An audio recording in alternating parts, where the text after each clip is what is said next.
Hey Canucks fans, and welcome to Clay's Canucks commentary for Tuesday, October the 17th. As you can see, I'm back in the friendly confines of my car for this update. I want to thank you right off the bat for your thoughtful comments and prayers regarding the passing of my friend Mary Lynn, whose funeral mass I attended yesterday morning.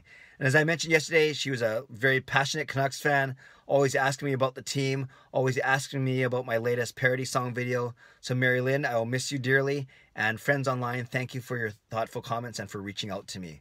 All right, on to tonight's game. The Vancouver Canucks kick off their first road trip of the season, a 5-game road trip, and they're in Ottawa to face the Ottawa Senators. And the Senators will be welcoming back all-star D-man Erik Karlsson to the lineup for the first time this season. And yes, there's going to be a lot of hype and excitement around Karlsson for Ottawa, but there's a Vancouver Canuck who's also going to make his first start of the season.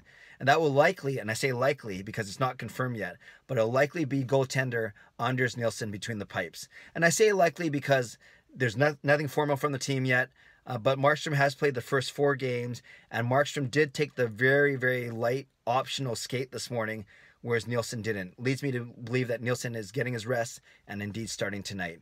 So what can we expect from Anders Nilsson? I heard Kevin Woodley, goaltending expert on the radio this morning, breaking down Nilsson's game. Fun fact, I actually worked at the accounting firm with Kevin's wife, Stephanie, but that's for another video, or maybe not. Anyways, he said that Nilsson will not be as quick laterally, as mobile and agile as Markstrom.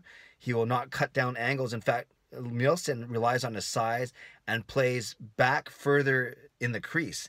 So don't expect him to come out, to rush out, to be cutting down angles. He's more comfortable using his size and his technique to play within the crease and further back than we'd expect a goaltender to do so. So I'm very curious to see how he does. And if he plays well, who knows, he might get one of the next 2 starts. The Canucks play again back-to-back Thursday night and Friday night. So I can see Nilsson, especially if he plays well tonight, getting one of the next 2 starts after that. That would mean 2 out of these 3 games, obviously. And that makes more sense as the season totals start to creep up a little bit and they get further into the season.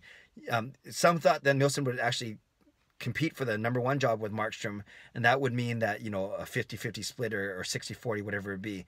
But if he's going to be the backup, the acknowledged backup, you still want your backup to play, you know, between a quarter and a third of the game, somewhere between 25 and 35 games. Right now, this is his first start in 5, so that's 1 out of every 5. That's maybe not enough.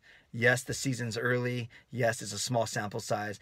But I look to see Nilsson, especially with a strong performance tonight, getting into more games, and it start to be more of a 2-to-1 thing as opposed to a 4-to-1 ratio. As for Markstrom, he's played okay in the first 4 games. He's only had 1 win in those 4.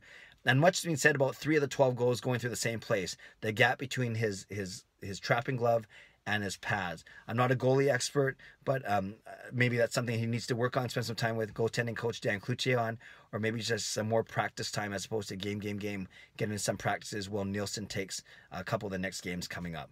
So Canucks fans, love to hear what you think. Are you looking forward to Nilsson's debut? Do you like his style of play?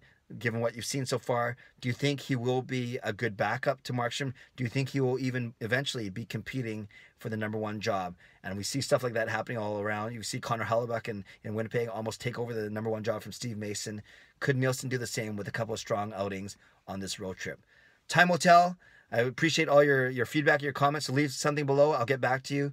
If you haven't subscribed to this YouTube channel yet, I invite you to do so now. Have a great day, Canucks fans. God bless, and go Canucks go.